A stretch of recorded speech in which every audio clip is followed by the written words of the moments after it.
урлагийнхан гуйлах чинь гэж дуудуулаа л яваад ах юм уу. Наран туул өнөртөж болохгүй. Заавал тэр бумаас дэш яриа. Урлагийнхныгаа ингээд гуйлах чинь гэж хардаг. Би хүнийг л байдгийн тавиул нөхөөс хизээч өөрөө байдгаар тавихгүй. Тэгж л болдгоо. Харин тэр талаараа зөрчилдсөн үү? Чи миний нөхөр. Монгол театрыг байгуулсан одоо зорилго, шалтгаан юу юм бол ер нь эргээд яг Клеопатра жүжигийн ард гарчаад эргээ харахад энэ алхам чинь зөв байсан гэж бодож байна. Нэг л гоё л жүжиг хий. Нэг л гоё бүтээл хий. Тэгэл үзэгчд орж ирэл тэнд бүр ингээл гоё хөгжим сонсоол, гоё хувцас хараал, жүжигчдийн гоё уран чадварлаг гоё жүжиглэлтэд автаал, итгээл. Тэгэл тэр театрын сайхныг мэдрээл ингээл гараасаа урлаг гэдэг чинь өөрөө ийм л байх хэвээр зөв штэ гэж би дотроо боддог. Тэгэл яг энэ үрээс л энэ үйл явдал эхэлсэн. Тэгээд энэ үрийг ургуулахын тулд хийж байгаа сонголт маань өөрөө энийг илэрхийлж чадах үе сонголт байх хэвээр. Тэгээд сонгодог жүжиг ямар ч эхлэл нь байх хэвээр. Би одоо 30 жил яг л энэ дунд л туучиж ирсэн. Тэгэхээр энээсээ гинт халаал би нэг хөш урлаг хийхгүй штэ тий. Нэг юм бас надад их урам өгч гоё санагдсан. Ястал хүн ямар нэг юм хийх гээд бодоод байгаа л шууд эхлүүлэх юм байл. Тэгээ тэр яаж хийж байгаа л болдог. Олон чи өөрөө энэ хугацаанд юу тохиолдож болох вэ? Чиний сэтгэл зүй бэлэн байх хэвээр бизнес рүү шинэ юм руу орж ийн. Магадгүй чи мөнгөгүй айгүй их явах бах. Магадгүй чиний бүх юм хүснээр болохгүй байх. Олон хүнтэй чамд харилцаанд орох шаардлага орох бах. Хэрвээ унуул чи яах юм те? Би ерөөсөө унахаас айхгүй л ихэлсэн байхгүй. Тийм учраас айгүй юм тэнийг зоригоч гэх юм уу? Яваад өнөдрийг хүрсэн. Тэгэл би яг тэрийг л бүр хэлмээр байгаа. Хэрвээ ямар нэг юм үр энд чинь байгаад байгаа бол шууд хийх хэрэгтэй. Тэгэл тэр мэдээж шинэ юм хийж байгаа юм чи тэр донд чи алдаа гарч ирнэ. Оноо гарч ирнэ. Тэгээ тэр онсон зүйл нь өөрөө яг одоо болсон байдаг юм аа, бүтсэн байдаг юм аа л гэж надад бодогдсон. Хэрвээ нууц биш бол одоо хэдий хэмжээний хөрөнгө мөнгө зарцуулсан юм бэл. За нэг элен далангуй хэлээд явахтай мөнгөний асуудал юм чинь тий. Гэхдээ заавал тэр бумаас дэш яриа. Зөвхөн Клеопатрагийн өмсөж байгаа дресс өмсгөл багада 100 сая өртөгтэй гэж дуулсан л та би үнэн үү? Үнэ. Манай зураач Ариун Дэлгэр ах маань өөрөө за баярмаа Клеопатра хийх гэж байгаа бол эндээс ерөөсөө наран туул өнөртөж болохгүй. Ерөөсөө энэ дээрээ зоригтой шийдэл гаргавал би бас ингэ зоригтой шийдлээ. Юунаас бас гоё урлаг үзүүлээ. Урлаг үзүүлээ. За энэ үднээс нь жүжигчин Баярмаас хөрөнгөлөг хүн байна гэж ойлгож болох уу?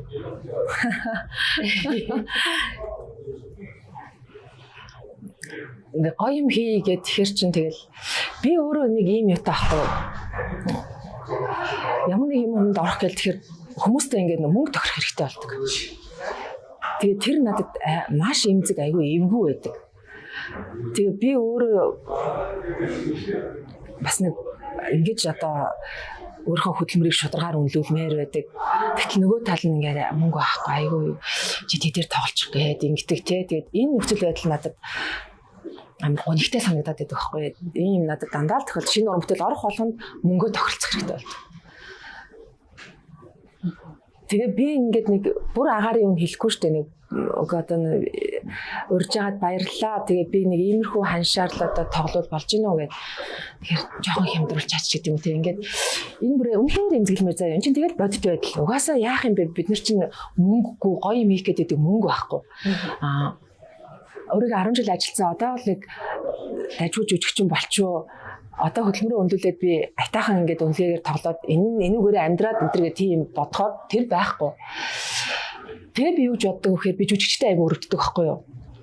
Яг ингээд хүн талаас нь хайрладаг байхгүй юу? Тэгээд эднэр ингээд нэг газар очиод би тэдээр тоглоно гэж хэлэхдээ тэр нь ингээд авдаг байгаасаа гэж би дотроо мөрөддөг байхгүй юу? Тэгээ би сая энэ бүтээл дээрээ яг л тийм байхыг л хүссэн. Би яг хүмүүсийн хэлсэн мөнгийг л өгөөд ажилласан. Яг тэгээ тэдний дотроос тэрийг ойлгож тэрний төлөө хичээж байгаа ч хүн байна. Тих ёстой юм шиг хандж байгаа ч хүн байна те. Янз янз. Зүгээр л би өөрөө тэгснээрээ нэг өөрийнхөө дутууг нөхсөн юм шиг л.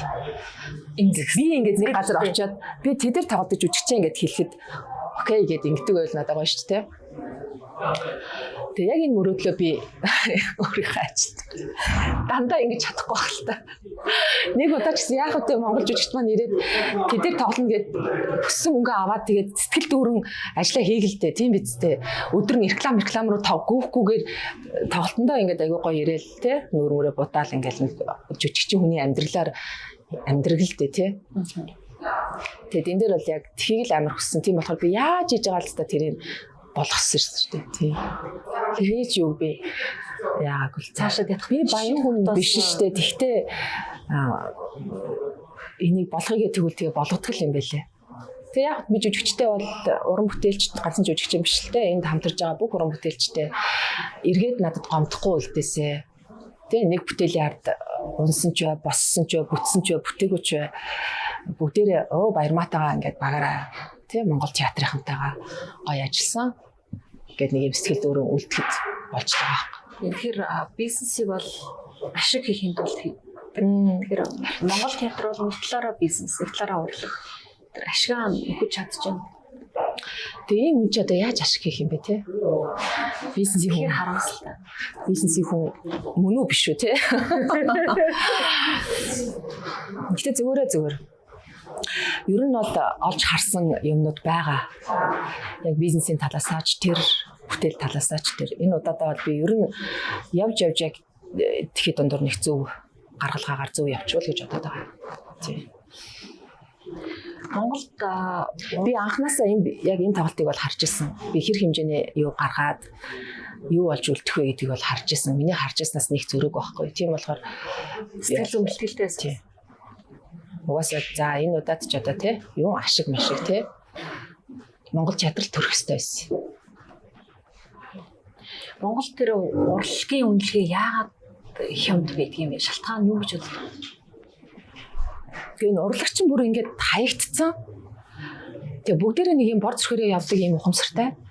Тэгээ бүр ингээд тийм соёлтой. Тэгээд урлагийнхныгаа ингээд гуйлагч ингэж хардаг.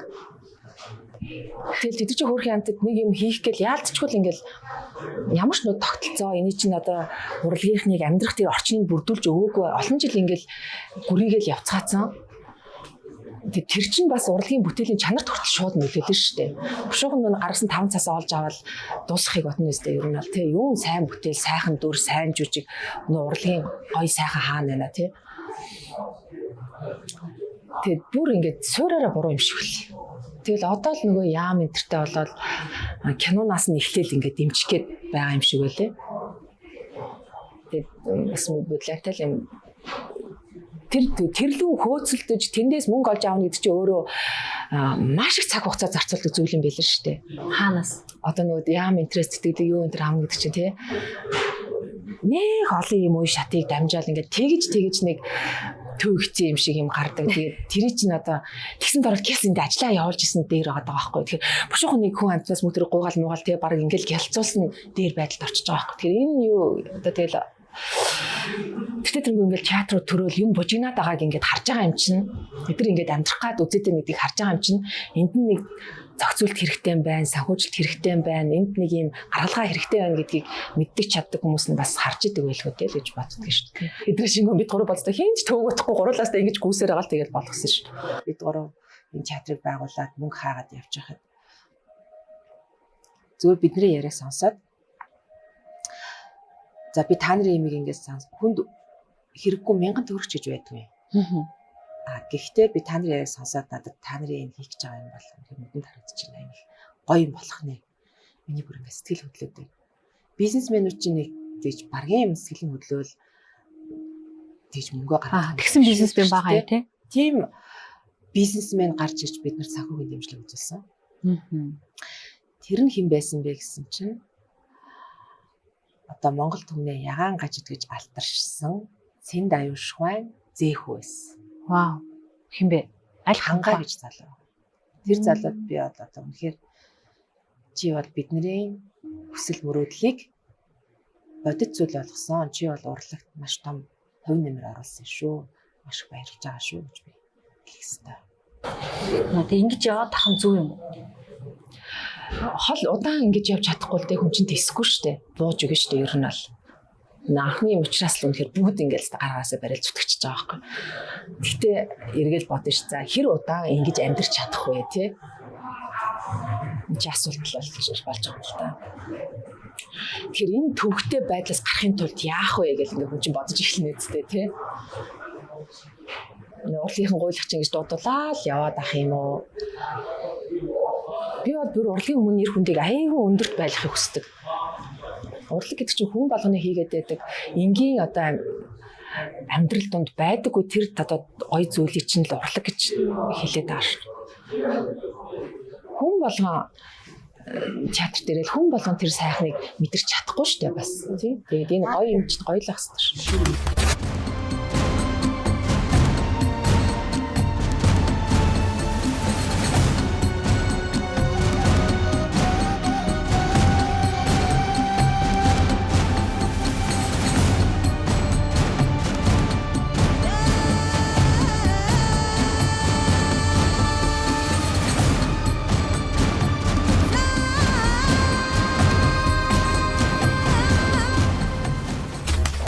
Уран бүтээлч хүн болгонд өөрийгөө тунхаглах гарч ирэх нэг акшн хорн бүтээл гэж байдаг. Баярмаагийн үед тэр нь яг ямар бүтээл, ямар дүрээс юм бэ? Яг энэ Клеопатра гэдэг дүрийг л би яг тэгж өгөхөд төсөлсөн. Хэрэв би өмнө нь одоо ийм ажлуудыг хийж чадсан бол одоо би ямар төвшөнд байгаа вэ те? Тэр өмнөх үйлдэл үнэн байсан юм уу, худлаа байсан юм уу? Зөв санаанд дүү амжилттай болсон юм уу эсвэл те? Ер нь нэг юм их сайн хийж чадсан бол дараагийн алхмыг хийхээсээр аргагүй байдалд ер нь ортгол доо. Араасаа ингэж хүн шахагдаж явж байдаг тийм. Тэгэхээр миний хувьд бол хамгийн одоо шандас шалгасан дүр бол энэ Клеопатрагийн дүр. Клеопатраг юугаараа шандасарч байна? Дүрийн хувьд энэ жоохон мэрэгжлийн тал руугаа яригадад явчих байхгүй юу? Характерийн хувьд одоо дүр бүтээн гэдэг чинь хүн өөрийгөө ч танихгүй явж ийн гэж яриад байгаа шүү дээ тий. Тэгтэл би энэ байгаа биеэрээ хөдөлгөөн, оюун санаа, сэтгэл хөдлөл, гомдол, гуниг, уур уцаар зориг бүх юмыг би өөр хүний биеийг, өөр хүний сэтгэлийг бүтээх гэдэг байгаа байхгүй. Тэгэхээр эн чинь өөрөө айгүй хугацаа шаарддаг тийм төвхтэй ажил байгаад байдаг. Амжилттай болох нь маш ховор байдаг.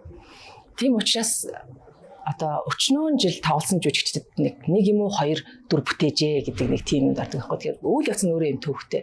Өөрөөр хэлбэл тэр 2000 жилийн өмнө байсан тэр эмэгтэйг өнөөдөр хинч мэдхгүй тэр байтга тийм хүн байгаагүй энэ чинь домгийн хүн гэдэг яриа хүртэл хийж их үед гарч ирж исэн. Миний нөгөө шулуухан хэлэхэд яг Баярмаагийн ур чадвар материал авьяасыг яг шавхсан дүр нь бол Клеопатрагаас илүү Анна байсан бол илүү их монологтой илүү жүжигчний ажиллагаа хийдэг гэж өвдө батсан л да санал нь. Энэ яг ингэх хэвээр яаж бодсон Клеопатра нь илүү ах хэвээр юм. Ер нь бол Анна бол бүх юм нэг юм өгөгдсөн ажиллахад нэг тийм хэцүү биш байхгүй юу. Нэг талаас нөгөө талаас тэн дээр ерөөсөө гол дүр бол эхнээсээ дуустал тасралтгүй тоглодог. Өөрөөр хэлбэл өөрийгөө тийм өстой нээж чаддаг юм бол нээх тэр талбар нь тэнд байгаа. Тэгээ тэн дээр сайхан ингээд бүжиглээд гарна гэдэг чинь бол одоо жүжигч өнөө шүү дээ. Яг манай Клеопатра дээр ямар жоохон асуудал үүссэн бэ гэхээр тэр бол бид нар хоёр зохиол нийлүүлсэн нэг талдаа бид нар онсон. Зөвхөн одоо Бернард Шоугийн зохиол хэд өөрөө 4 цагийн жүжиг. Шекспир дангаараа 4 цагийн жүжиг байхгүй.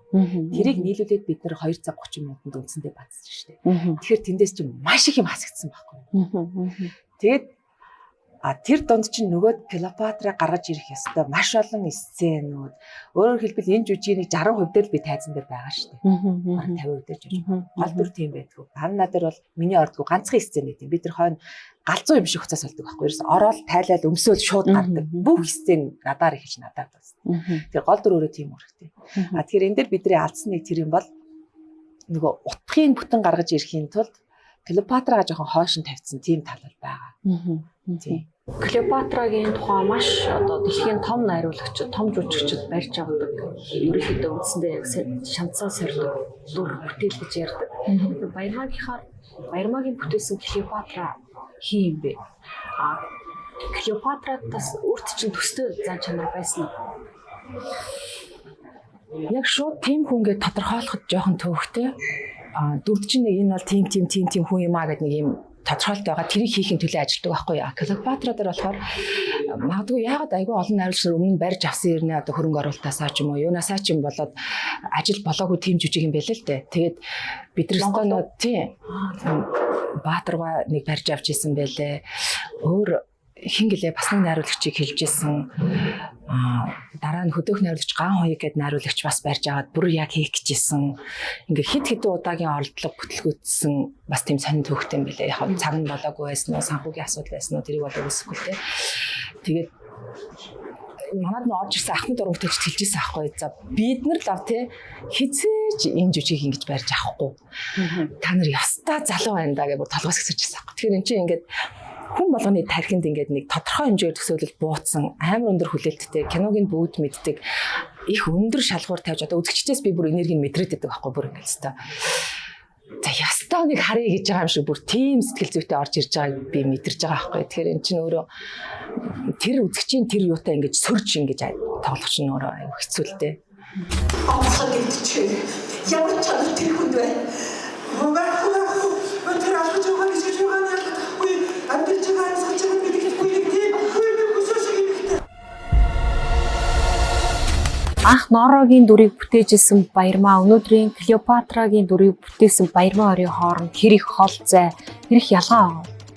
Яг тэр үед байсан миний энэ гэгээлэг, мөрөөдөл, мэдрэмж бүх юм өөрөө байгаа. За жүжигчний ур чадрын хувьд бол мэдээч хэрэг өссөн байх. За тийм хувь хүн нь бас энэ дөрүүдэд ингээд тоглоод явж их үедээ тэгээд цаг хугацааг томж их үедээ хувь хүний хандлага, үзэл бодол бас өөрчлөлт ордог юм шиг санагддаг. Тэгэхээр би их дэврүү юм юу яаж байгаа л Анна тоглосноос хойш ингээл намс гэл нэг суудсан штэ би санаа. Над тэгж өөртөө гэж мэдрэгцсэн. Хувь хүн ч нөө. Тий. Тэгэхээр дүр тэгж нөлөөлт юм шиг байлээ. Магадгүй их хүнд ачаал аваад тэгсэн үү яасан. Дүрийн сэтгэл зүй тэгж нөлөөлж юм. Тий. Өөрөө юм байхгүй юу?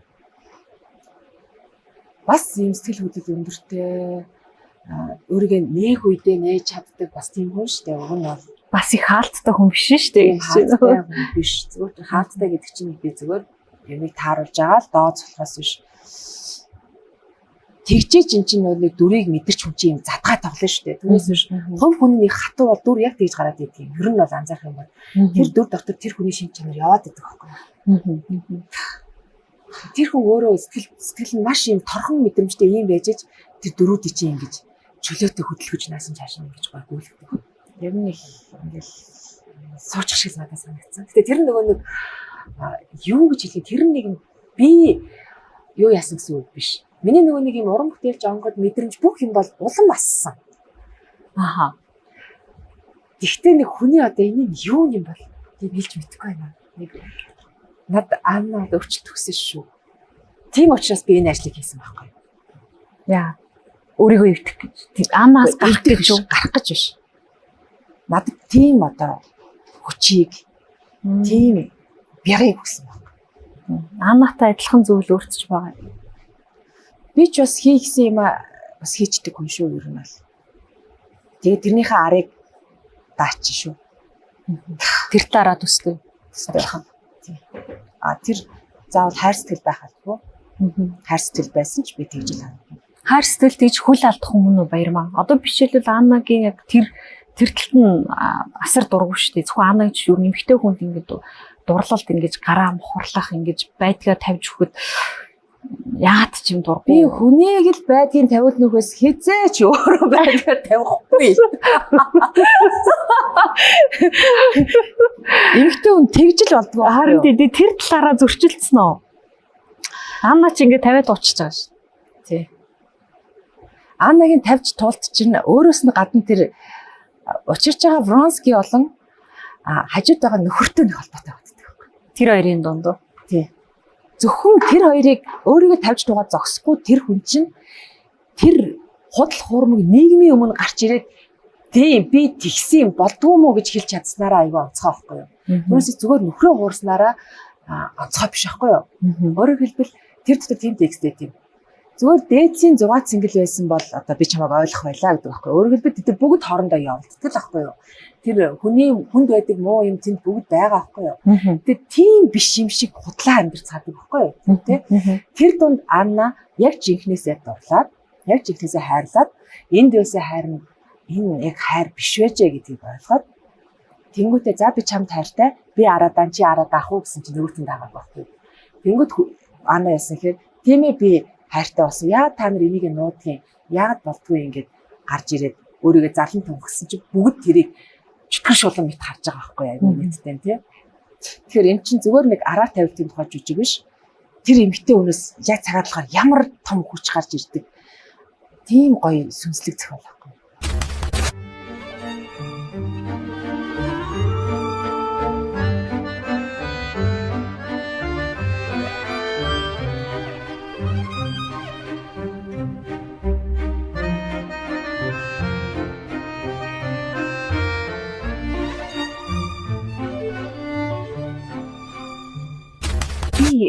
Зөв анзаарсан бол Баярмаа ямарваа нэг рекламанд тоглож брендийн нүүр царай болж байгаагүй юм лээ.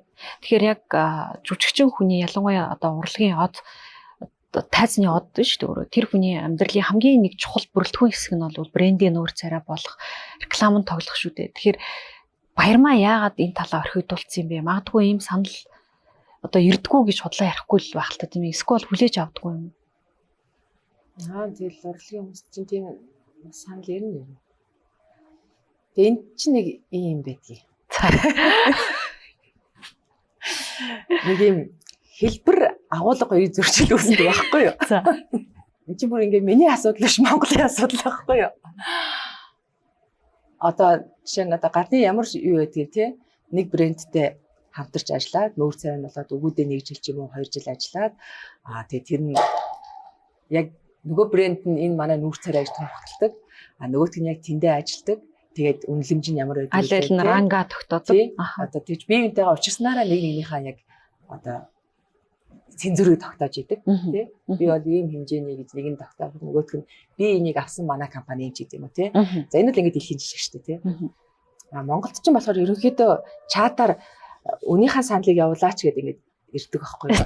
Нэг ийм реклам тийм тоглох гэсэн та хэдэр чатаар үнэ гэс явуулчих гэдэг ингээд байхгүй. Тэр чи ингээд амар нэг торомжлоод байгаа юм шиг эвгүй санагдаж байгаа юм чинь. За тэгээ тэр нь тоглолоо гэж бодъё. За мэдээж ер нь Монголын компаниуд хизээч те урлагийнханд мөнгө төлдөггүй байхгүй юу? Ер нь төлөхгүй байгаад сурцсан. Тэгээд бартер ярина. Тэгээд тодорхой хэмжээний жаахан мөнгө ярина. Тэр нь баярмаа гологддог би тоглолоо гэж бодъё л да. За тэгээд тэр чинь миний одоо ажил хөтөлбөрийн үр дүн миний одоо юуны баталгаа болж чадах юм уу гэж чадахгүй шүү дээ. За тэгэнгүүт тэр ажил ингээд нэг сар ч юм уу болоод дуусна. За тэгээд одоо амьдрахын тулд одоо яах ёстой вэ гэдэг дахиад би реклам тоглох ёстой юм тий. Тэгэхээр дахиад нэг компаниас нэг гяс үнэ явуулчих гэдэг санал ирнэ шүү дээ. Тэгээд би тэр нь дахиад тоглох юм уу? Ингээд би хитгэн компани байгаа ш тойрол тоглоод байх юм уу тий. Тэгээд тэнд нэг бартер орцсон нэг 5-3 цаастай ингэсэнд орвол би энд өөрийнхөө мэргэжлийн ажлаа чанартай болгох гээд эндээ ажиллаж исэн дээр баг. Түр амар том компаниас хүртэл айгүй эвгүй санал энэ төр ирж ирсэн одоо нэрийг хэлээд яа. Жишээ мөнгө авахгүй штэ гэдэг ингээд. Одоо айгүй том гоо сайхны брэнд биний найздаа ярьчлээсэн. Үнийн саналаа явуулаач гэдэг байгаа байхгүй. Тэгээд за ямар хугацаанд ажиллах юм? Үндсэн нүүр царай юм уу? Нэг удаагийн реклам юм уу? Видео юм уу? Фото зураг авалт юм уу? Хэдэн удаагийн зураг авалт юм? Энэ бүх мэдээллийг гоё дэлгэрэнгүй бичээд өөрсдийнхөө үнийн саналтай над руу явуулаарай баярлалаа гэдэг. Инхээр эхлээд үнэгээс явуулаадгач гэдэг. Тэр амар том компаниас би бүр нэрийг хэлээд менежерийн гомдлмоор санагдсан шүү. Яг өөрөө нэгдүгээр тэр компанид би хэлсэж боломж олоход би тэнцэх хэвээр. Би өөрөө тийм байх хэвээр баймаар байна тий. Тэгээ тэрнийхээ баталгааг тэр компаниас би бас авмаар байна шүү дээ тий. Иймэрхүүл байдаг ч урлагийнхан бүгдээрээ л мэдж байгаа шүү. Урлагийнхныг угаасаа ингээл нэг хитэн 5 цаасын өгөөл. Тийм учраас өнөөдөр элсэн чихэр маргааш цагаан будаа реклам тоглоод яваад мэргүүлэн л да тийм ээ. Тэр хөөрхөн хамтдаа тэднийг буруу харах байхгүй. Тэд чинь тэр нэр нүрээ ашиглаж амьдрах хэрэгтэй шүү дээ. Тэр мэрэгчлэрээ хүнтэй болох хэрэгтэй шүү дээ. Тэгээд тэд нар чинь яалтчгүй бүгдэнд нь тоглохоос өөр аргагүй болж байгаа.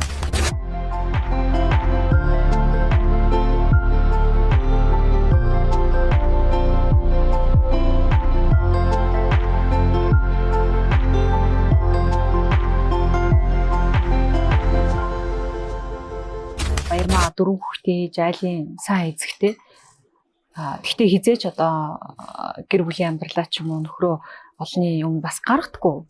Тэгэхээр нөхөртөө чинь танилцаж болох уу? Болохгүй. Танилцуулахгүй. Танилцуулахгүй. Тэр чинь миний нөхөр. Хүүхдүүдээ ирэх цаг гаргаж байна. Гарна. Яг эд ажилтны үед бол яалтчгүй орхидог. Тэгээд эргүүлээ тэрийг нөхөхгүй бас нэлээ гүрэн л дээ. Миний анхаарал бол тэр хойтолд бол байнга байдаг ерөөсө. Жохон цаг гаргах юм бол энэ тийм дэми юм хийж суухгүй шүү ерөөсө хүүхд рүүгээ галкияс. Тэгэхгүй бол болохгүй л дээ. Аав ээж болно гэдэг чинь ерөөсөө л тэнд ерөөсөө илүү дутуу тэр уянгийн хайлч хэрэггүй яасан өөр ямар ээж мэж ерөөсөө хариуцлах байхгүй. Энэ хорвоод чи хин нэг хүүхнийг чи өөрөө хүсэж төрүүлсэн шүү дээ тий тэр хүн эргэж ирэв.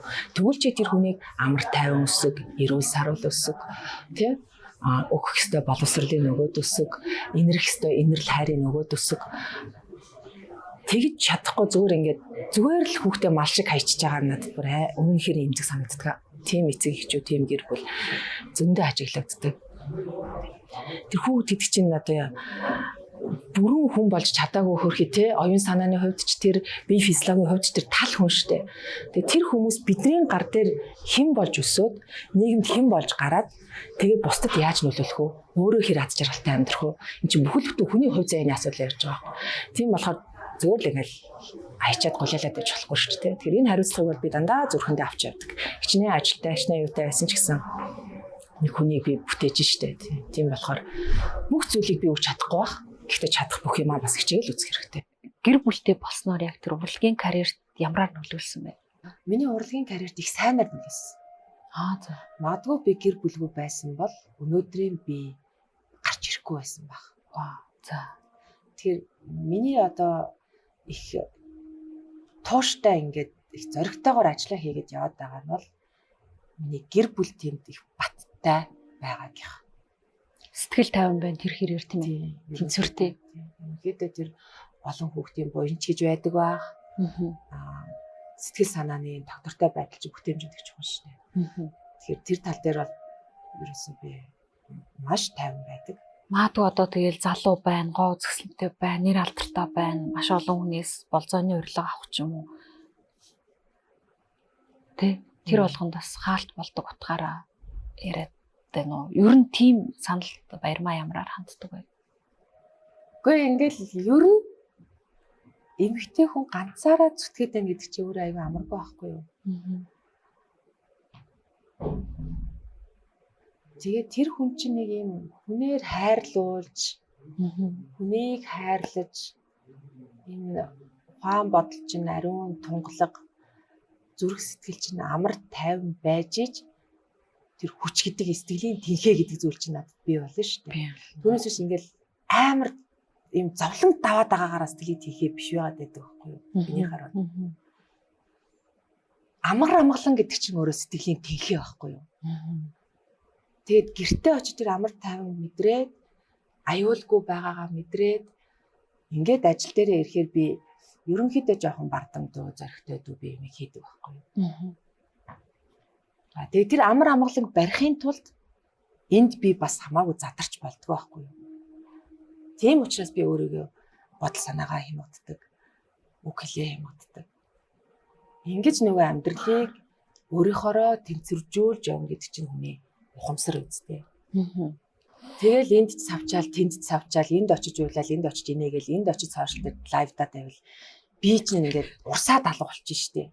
Миний энэ ажилч явж өгөхгүй, гэр бүлд ч тэнд алдагдаад миний ноён нуруу хугарах байхгүй юу? Тэгэхээр эний чинь авч явахд хүнд нэг жоохон ухамсар хэрэгтэй л болдог байхгүй юу? Тийм. Хэрэг хайрын зохио авч, хэрэг болцоонд өргөдчихсэн юм. Нэг их биш шүү. Тийм үү. Тийм хүмүүс над руу нэг халддаг юм ер нь бол. Ихэмсэг харагдаад байна. Эренч тэр, эмэнч тэр нэг тэгж халддаг юм. Тэгэхээр би бол хүнийг өөрөө бол их найрсаг хүлээж авдаг, маш хүндэлж харьцдаг. Яг байгаагаар нь ойлгодог, найз нөхдөж тэр, ах дүүгэж тэр хамтран ажиллаж байгаа ш тэр өөртөө тааруулах гэж хичээдэг, хүндэлдэг, зам аншных нь онцлогийг ойлгодог. За манай ийм зантай юм чинь ингэж байгаа да. Энэ удаад ингэж үдэ ч гэдэг юм уу тий. Хүнийг бол маш сайн ойлгодог. Драмын театраас гарахулсан шалтгаан юу? би тэгтээ драматтай хайртай юм шиг байна тийм ингээ ярихаар надад сэтгэлд ингээл нэг юм үүсдэг байхгүй. Аха. Хайртай ч л байх тийм тэнд чинь одоо боловсрч Бүтээгдэж. жүжигчин гэдэг хэрхэн нэрийг зөөж хүлээн зөвшөөрөгдөж гарч ирсэн юм чи. Тэгээ олон шалтгаан байсан. Монголд чинь урлагийн одоо салбартаа дээшээ гарч ирлээ ч гэсэн явж нэмэргүй байдаг байхгүй юу? Эдийн засгийн Эдийн засгийн талаас одоо яаж ч их чигээд амар ингээд тухайн салбартаа гараад ирсэн ч гэсэн амьдралд чинь явж нэмэр байхгүй. Тэгэхээр би зүгээр нэг юм хувиа боцсон хүн болчиход байгаа байхгүй, нэг юм карьерт дуртай, айгу алдар нэртэй байх гээд байгаа юм уу тий. Тэгээ тэр бүхэн чинь миний амьдралд ямар хэрэгтэй юм. Би нэг юм цаасан дээр нэрээ бичүүлсэн л хүн болноос тэгээд юу гэж гавьяа жүжигч юм баяр болно. Тийм тэгээд дахин хэдэн жил ажилласан бол магадгүй гавьяа өдөр аваад сайхан л байх байлгүй тий. Гэтэ ийм хийсвэр юмд нүг дурлаад яваад иж бас болохгүй байхгүй юу? Хий хоос юм. Тийм. Нэг гавьяатад дурлаад ч юм уу. Эсвэл ингээд намайг хүмүүс таньж байгаад нь баярлаад ч юм уу. Тийм эн чинь хоосон зүйл штэ. Нэг талдаа. Хий хоос нэр алдар. Тийм нэр алдар юу гэл. Гэтэл яг амьдралын чанар гэдэг чинь өөрөө ялгаатай байхгүй юу? Энэ бүхэн миний амьдралд яаж нөлөөлж байгаа юм? Магадгүй яг 10 жилиг би яг хүүхдийнхээ хажууд байсан бол ямар өөрчлөлт гарах байсан бол тий? Тэгэхээр би ингээд зүгээр нэг юм урлагийн эмхтэй байх нь гоё санагдаад яваад яж болохгүй шүү дээ. Зүгээр яг бодиттой юм байсан уу байсан. Мэргэжлийнхэн тал дээр би ямар ч байсан, ямар ч дүр дээр нэг бүдэрчгээргүй хэмжээнд би суурьюг олж авсан. Үнэхээр сайхан дөрүүдийг яг бодтойгоор одоо хийсэн. Энэ бол бодиттой зүйлтэй. Гэхдээ эндээ дурлаад бас тэгээд гүгээдээ чиргүүл санагдаж шүү. Би ер нь тийм ямар ч үед би шаардлагатай бол урлагаас зайгаа авахд бэлэн. Би тэгэж нэг томтол миний урлаг гэл нэг ингээд идэх юм шиг байхгүй. Ер нь миний гараас бодиттой юмнууд гарч явах хэрэгтэй. Үнэхээр би сайн дүр тоглох хэрэгтэй. Тэрэн сайн ажил болох хэрэгтэй. Тэрнийхээ үр шимийг би хүртэх хэрэгтэй. Эндээс ямар нэгэн бодиттой үр дүнгууд гарч явах хэрэгтэй ч гэдэг юм уу. Би ер нь нэг юм жоохон тэгж харах гэдэг юм. Өөрөө тийм болохоор намайг театраас гарахад хүн болгон гайхчихсан. Тийм гайхчихсан. Яагаад чи одоо театрын ийм гоё солиочч чинь болчиход театраас гарах гэж байгаа юм бэ? Гарч болно шүү дээ. Тийм тэрэнд хорогдоод сүнсээ өгөл тэгээд ах юу аахгүй шүү дээ. Мэдээж олон жил ажилласан газар болохоор орхоор сэтгэл ингээд бас сайхан шүү гэж бодогддгийн тайзмаа заарахаар. Магадгүй драмын театрт одоо цалин өндөр ч юм уу баярмаа тийж хөдөлмөрсөн тийм олон дүрвтэйснийхаа хэрээр одоо эдийн засгийн утгаараа үнэлэгдчихсэн бол өнөөдөр драмын театрт байж л ах байсан. Ингэж бие зоож явах хэрэг байна уу? Тэндээ байжсэн дээрээстэй солиос жүжигчнээ хийгээд тий айтайхан үнэлгээ энтер аваад тий яг төрийн байгууллага чинь тэгээд сайхан нэр хүнд, сайхан дөрүүд, сайхан дурсамж болвол тэгээд тэрийг бол үгүйсхийн арга байхгүй. Тэгтэл тэнд нэг юм зохицуулт хэрэгтэй л харагдаад байна. Бүтээхийг хүсдэг дүр гэж байна үстэй. Одоо нэг тэр байхгүй. Миний тэр хүсэл тачаалаар орж ирдгүү. За, миний дүр зүгээр миний бодлоор зүгээр л гэхдээ баа насны ч юм өрөөл биелэл ороод байна шүү. Тэгэл аяанда. Энэ бол чиний одоо таны гоо үзэсгэлэнтэй холбоо. Би нэг өндөр нуруутай хүн биш байхгүй юу? Ерөнхийдөө би мөнгө төгрөгөн дээр ч нэг их шунаад байдгүй. Аз жаргалын хойноос ч нэг их шунаад байдгүй. Дүрийн хойноос ч шунаад байдгүй. Шунсан юм чинь зүгтаад байдаг байхгүй юу? Ер нь бол эсрэгээрээ тэр чам дээр эртэл байх хэрэгтэй байхгүй юу? Өөрөө хэлбэл чи өөртөө л бай. Хойноос нь хөөцөлдөж яах юм? Эрэгтэй хүн ч хөөгөөд ахаар цутцдаг үстэй. Хайчаар хүрээдэрдэг үстэй. Тэгэхээр гагцгүй хүнд ямар ч боломж олдож болно. Түнд бэлэн байх хэрэгтэй байхгүй юу? Клеопатрагийн дүр нь хүрээд ирсэн чи 5 ил таргалцсан сууж иж болохгүй үстэй. Тийм шүү дээ. Өвдцэн хөвтчихэж болохгүй үстэй. Тийм учраас жүжигчний форм гэдэг чинь үрчицэн сууж болохгүй. Тийм. Амьдралд угаасаа бүгд дарагдж байгаа шүү дээ. Адилхан л хүүхдүүдтэй ингээл явж байгаа шүү дээ. Гэхдээ өөр урлагийн хүн бол тэр форм гэдэг юм ийм. Үнэхээр чи урлагтаа байхыг тэсхийг хүсэж л байгаа бол таасан дээр амьдрахыг хүсэж байгаа бол эн чинь нөө тэсчүүлдэх тухай бас яригддаг байхгүй юу? Үлгэр дуурайл авдаг, даан дуурайдаг жүжигчин уран бүтээлч гэвэл хэнийг нэрлэх вэ? Яг мэрэгжлийн талаас, яг жүжигчнийхаа талаас гэвэл би одоо талигч Дэмэд Баатар ахыг их шүтдэг байсан. Би бол нэгэн тайзан дээр хэд хэдэн удаа хамт тоглож тэр хүний тоглолтыг харж ирсний хувьд тэр хүн бол үнэхээр жүжигч юм байна. Тэгээ тэр хүний тэр тоглолтын маниар, тэр сэтгэмж, хурд, характер, хөдөлгөх тэр бол гайхалтай жүжигч. Тэгээ тэр хүн бол мэргэжлийн ур чадвар талаас миний гэж биширч харж тоглодог байсан жүжигчээ. Тэгээд би бурхан болоход нь яг нэг битэр их тийм ойр ах トゥ байгаагүй штэ. Зүгээр л партнерууд хамт ганцаар юм л тоглож байсан. Их ойрын хүнээ алдсан юм шиг бүр ингээд сэтгэл өвдөөд маш тэгж эмзэглэж байсан. Тэр нь одоо ямар эмзэглэл байсан бэ гэхээр хөвхөн гэхээсээ илүү энэ Монголын театрт байх ёстой өнгө төрх байсан юм аа энэ жүжигчин. Ингэж задгай тоглодог, ингэж задгай сэтгэдэг ийм характертай жүжигчин ёстой л төрдөг баг. Би өөр тийм жүжигчин мэдчихэж байна.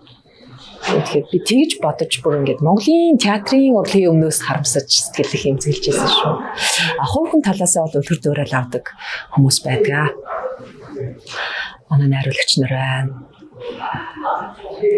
Манай Ахмад зарим жүжигчид байна. Өөрөө чи одоо ардын жүжигчин төрийн сойрхолд сувдын араас гарч ирж байгаа маш чадaltaй эмэгтэй жүжигчин гэж тодорхойлдог. За тэгж харж байгаа бол их баярлалаа. Тэр чи одоо дамаг болсон мундаг хүн шүү те.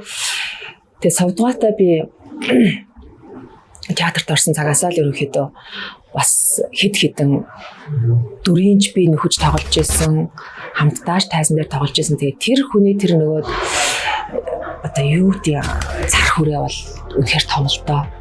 Тэр хүний тэр харилцаа, хандлага, мэдлэг, чадвар, жүжигчний авьяас юу гэдгийг бүр Монголын урлагт бэлгэлсэн бэлэг юм шиг санагддгийг. Үнэхээр тийм хүн.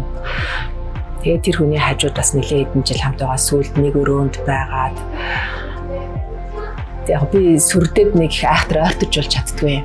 Зүгээр ингээд хэрэг боломж олддог бол хажууд нь суугаад их юм сонсох юмсан, юм асуух юмсан гэсэн тийм бодол байдаг. Гэхдээ би сувдгааг юм хийхээр их асуух дуртай. Сая энэ Клеопатра хийж хахад багшаа ирээд үзээд өгөөч. Нээхээс өмнө ирээд та нэг хараад өгөөч. Миний дүр дээр үг хэлээд өгөөч гэдээ бас ирээд зөвлөгөө энэ өгсөн. Анх Монгол театрыг нээж хахад бас сувдгаагаа ураад та ингээд бидэнд гоё юу болооч зөвлөгөө өгөөч одоо яах вэ хөөгээд тэр хүний үзсэн харсан дуусан тэр цар хүрээ бол үнэхээр том. Тэгээд одоо их тийм саруул ухаантай мундаг хүн штэ. Үгийн нэгээ сонсоход үнэхээр байдгийг. Тэгээд тийм мундаг хүнтэй харьцуулж байгаа бол баярлалаа.